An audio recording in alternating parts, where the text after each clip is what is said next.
Hey y'all, Chelsea and Christy, welcome back to our channel. In today's video, I'm super excited to bring y'all another luxury review. Yep. We haven't done these in a while because, we like to take our time with shopping. But these shoes have had my attention for quite some time. I've seen them on every single celeb, from Rihanna, Dua Lipa, Kendall Jenner and Hailey Bieber. you name it. All the it girls on Instagram probably have a pair. Plus, the designer is very much a celeb herself. Yeah, especially in the age of personal branding. She's out there. Who am I talking about? Drum roll, please. Look at her. The These are Amina Muaddi heels. And now that I've had the chance to try them on, Net-a-Porter had a good Oh sale. my god, that sales dangerous. I must say that. I have some thoughts, y'all. Chris is gonna be asking me some questions, and I'm just about to say it like it is. Yep. Because y'all know I never hold back with these reviews. Never. So if you want to hear more, like this video, video, subscribe, and without further ado, let's see what's up with these. So let's start at the beginning, shall we? Okay. Nowhere else to start. Let's do it. So how did this brand come about? Because I feel like one day I woke up and like all the girls were wearing these shoes.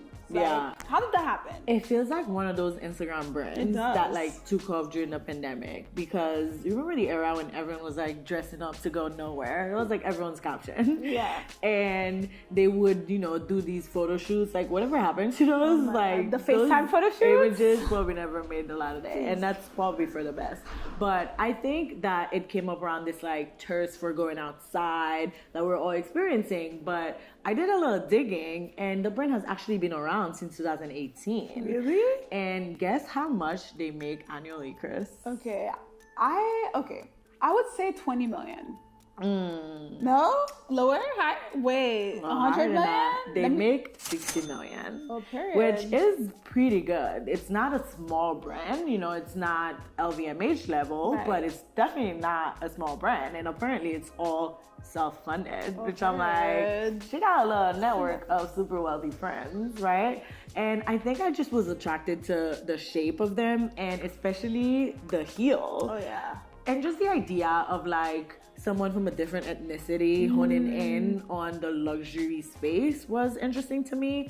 But I'm not gonna lie, ultimately I was curious about it because I thought they looked sexy. Yeah. That's just the honesty. I don't blame you.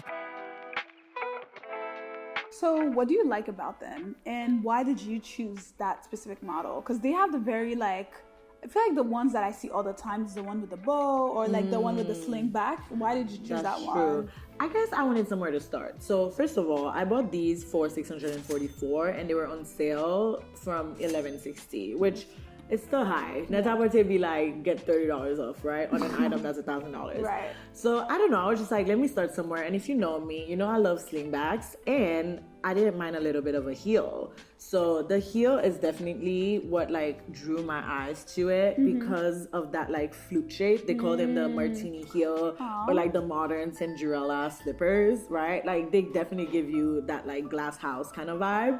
And I just loved how comfortable they look, at least from the outside, right? Because when you have heels like this, they usually tend to offer arch support. Emphasis on usually, right? They're not like the straight pointy. I'm gonna get a little technical here, right? But like, hear me out. Like, it's definitely, it promises to be a little bit more comfortable. So I think that's what I liked about it. And I just loved, the embellishments, just because I love a little bit of fantasy. I love a little bit of glam. And I'm just a girly girl. So through and through. just speaking from looking at them, this is why I went for them. I think the silhouette is cool, and she also definitely brought something new with that, because ever since you see like knockoffs version of it on like ASOS and everywhere else, right? But like she kind of came up with that, or like honed in on that silhouette. And that's one thing I will say about Amina Muaddi heels. They're ultra sexy. Like one thing about her, she knows how to design for like a sexy girl. Like a sexy night, a chic like night in Central Pay type situation. Yeah, so and I it's totally no get it. wonder like Who buys them? Too. It's definitely like a younger, like party Single. going, single, or flirty, or Right. in a situationship, or a hot wife. True. Demographic. Hot young wife. You know?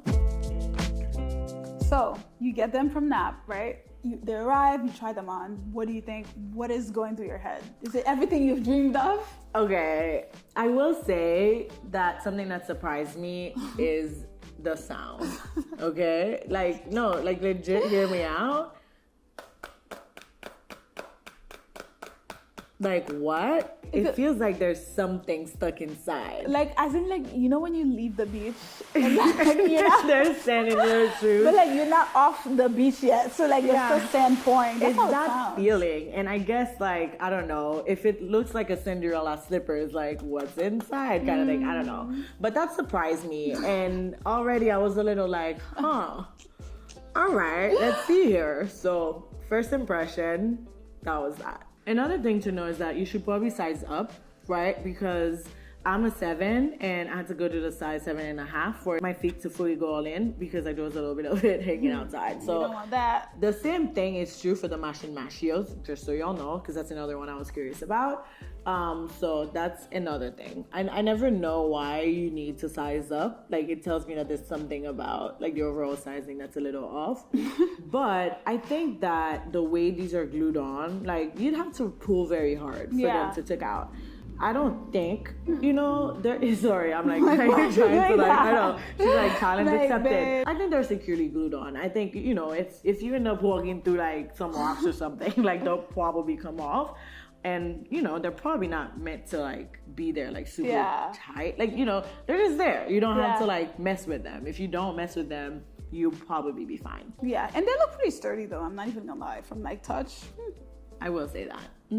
And now, okay, they sound weird, sure, but like when you tried them on, were they comfortable as you'd hoped? Like, what was the tea? So that's when it gets interesting, right? So first, I think the experience of putting them on is a little painful because at least these bends, like you feel the like metal scratching you a little bit. So that's just the first thing you need to know. But once you put them on, like you don't actually feel them on your skin. It's just like as you're putting it, it's a little like tight, it holds everything in there. You feel kind of like a little bit of a scratch, which I don't know, nobody likes their shoes scratching them, right? But actually putting them on, it feels like you wearing heels. You know what I mean? Like they don't feel super easy. You know what I mean? Like I feel like it's one of those heels that you wear if you're in an Uber the entire time, you have a private driver, or you're just going to an event where you'll be expected to walk a very long distance. Like you pop in the red carpet, the quick BFA photo, and then you go sit at your table and just look cute the whole time. They're not shoes for walking, and I don't think that was the brand's intention. They look good in a photo, right? They're like party ready, but I don't know that I would wear these to go to the club. They're just not that comfortable. They changed the way I stand a little bit. Like I'm so conscious of having them on that I'm like straightening my posture because they like actually put a little bit of pressure on my heel. So yeah. That's interesting because I have shoes that are the similar size, like the shape. I have the Schutz Gold Demne heels, and I did notice that when I put them on, you kind of have like to push up the band a little because it's like super, it just feels harsh on your skin. But then once it's on, you don't feel it. So it might have to do with just kind of like that shape. Yeah, and just like that material, because this part is PVC, which is essentially plastic, your feet don't breathe in them. You know what I mean? Like it's not, like if you go with that, I think that's okay. If you sweat, like you might sweat through that because it gets a little tight in there. But just because it's like a little more breathable with the other side, like it's totally fine. Which is why I think I love this format instead of the full-on PVC, because I don't think I could do it, especially in the summer heat. Like that's a no. Yeah, I think there are design details about these that are really gorgeous. It's like very creative and they're fun to look at, but I think there is a way to make them better, right? Like not everyone is like Ferragamo, who went to school to study the anatomy of feet and make sure they actually enhance your natural posture and your gait. I think some shoes actually change your gait, like the way you walk. And so that, like there's a difference between seeing something and how it actually feels. So how would you style these shoes and where would you wear them to? Okay, with what I'm wearing right now, I'm ready to walk right out the door with these shoes on. I think they feel mature, right? But still sexy. Like there's a youthfulness to them, you know?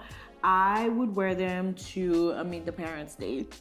You know, like meeting the parents for the first time, they're very proper. If y'all meeting at night, maybe you all like go to theater and then you get dinner, right? Like that's a cute situation. Or a friend's fancy birthday party, right? Like if a friend has like a theme or something like that, like the brown color makes them quite versatile. Like you can almost pair them with everything. It has that nighttime feel to them. I wouldn't wear them during the day just because, like if I'm walking at least, or if you're going somewhere where you tend to do more walking, they wouldn't be as practical. So I would say that, like a hot first date, or meet the parents dinner, or a friend's birthday party. And I would, No, and you know what? I agree, because I think like that, the way it just like the heel looks, it's like the perfect balance of like sexy, like this is in the front, but like sexy in the back. Exactly. So like the parents are kind of confused, like who is she? Yeah. You know, she's both. I'm like, she's a fashion girly. Yeah. And I think as far as like what I would wear with, I love this dress because it has that slit, right? So it obviously gives the shoes the moment. You could totally get away with wearing them with pants and like a blazer just to make them a bit more practical. If you have like a work party, for example, right? You're gonna put your little flats in your toe and then you'll bring out the Amina Muaddi when you're in the bathroom. I think they would work very well, like very much if you know, like sexy types. So those would be the silhouettes that I'd play with. Anything that like elongates you, but also gives them their moment. Like I wouldn't wear something that's like a full-on gown, unless you just want the front to pop in. But then again, the whole shoe I feel like is meant to be seen. So anything with like a high slit or just like stops right around the ankle sets the stage for these heels. And I'd add also like a very skimpy night in Miami, like Ooh, you know, with like a very like short tight dress and like those high heels, like or a mini skirt. Or a mini skirt. Like I feel like a skimpy vibe is also goes with that one. Yeah, too. And it's kind of a contradiction in that sense, because it's kind of like here goes this like wild party club child, but like at the same time club party child, but then at the same time like these heels that feel a little like grown, but like sexy. Like who is she? That's like the literal version of like if grown and sexy were a shoe, it would be this. So the question that everyone has been wanting to know, everyone is me, is it worth the price? Yes, if it's on sale. Like I'll just tell you straight up, if you got it like that, more power to you. But I think shoes are meant to be practical in addition to being aesthetic, and in that aspect I don't think they deliver, right? I can wear them with multiple things. The color is versatile. You can wear them in the summer, you can wear them in the fall. I have multiple fits and silhouettes that I can keep experimenting just to get like the full money's worth, you know? But I don't think they do what they're supposed to do, which is to make you feel good or more enhanced when you're wearing them. You know, again, I wouldn't stay with these on for more than 2 hours just because I think it changes my gait, like my natural like walking disposition. You know what I mean? Can you tell I learned about that word recently? I just learned about it. But yeah, so again, I would also buy it on resale. I think that could be a good option if they're in very good conditions. If you like really love the aesthetics and you're just like they're so sexy, like go right ahead.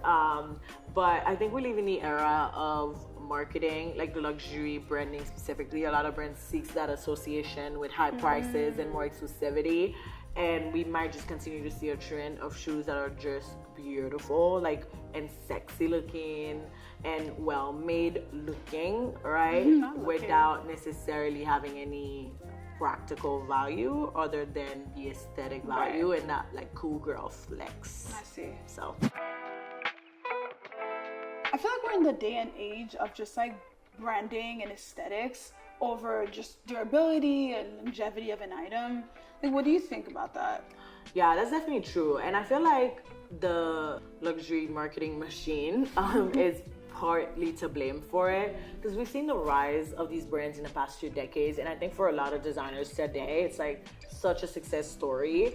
And we hear a lot in the case of like accessories that they're the easiest to scale, right? Like people will have all kinds of questions about clothes. What is the length of this? What is the length of that? How is it gonna fit me? But shoes and bags in particular are a lot easier to make huge profits from. So we'll see the trend of prices going up while the cost to actually make them will keep going down. Designers, some of them, and I can speak for everyone, of course, don't necessarily have like anatomy, practicality, and longevity in mind. It's definitely more about selling as many things as possible and delivering profits to investors every quarter, right? Like there's that trend of like the corporatization of fashion and all that stuff that we're seeing. And I think it does a disservice because life will keep getting expensive and we'll keep spending enormous amounts on things that we won't have for longer than a year.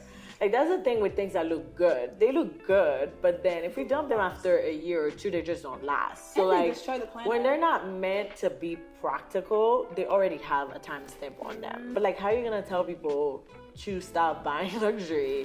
Like that marketing is so strong and so powerful, and that association and the perception of coolness and status, it has us like by the neck. And I think that is what makes it so complicated. And I feel like everything has already been done, and now we see like iterations on the same thing. So like a lot of stuff felt derivative. Like we'll add this color to it, we'll add this combination of prints or this like new material, and then boom, you have this. Again, it ties into that pressure to grow and then increase profit margins. It costs to actually make your products better. So unfortunately, people will cut corners whenever they can, wherever they can.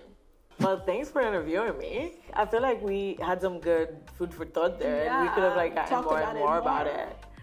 I think in conclusion though, like I love these shoes. I think they're pretty. You know what I mean? Like I'm just stuck there. I like the creativity of young designers with different silhouettes and things, which is why I do this work, which is why I love fashion. But personally for me, they're not the most chill shoes. Like they're just not, you know? I could wear slow slingbacks and I feel like I'm wearing much. I could wear some flats and they have good like sole protection and I feel like I'm getting my shoes worth and I'm gonna wear them to death. But these shoes, like that's just not the case. So do it at what you may. I got them on sale and they're still on sale. So I'll put the link in there for you. Take some tips, wear your stuff, love them, keep them, cherish them, maintain them. Yes, that's what's important. If y'all like this review, we'll be doing more of these in the future. Definitely let us know. And if you own anything from Amina Muaddi, actually let me know your thoughts in the comments. Maybe it's different with another pair. Because I'm actually eyeing another pair too, so who knows? Like, am I crossing it out completely? Nope. No, because Net-a-Porter has a good sale right now. Exactly. It all goes back to Net-a-Porter. Let's be real. But yeah, so I'll see you guys next time.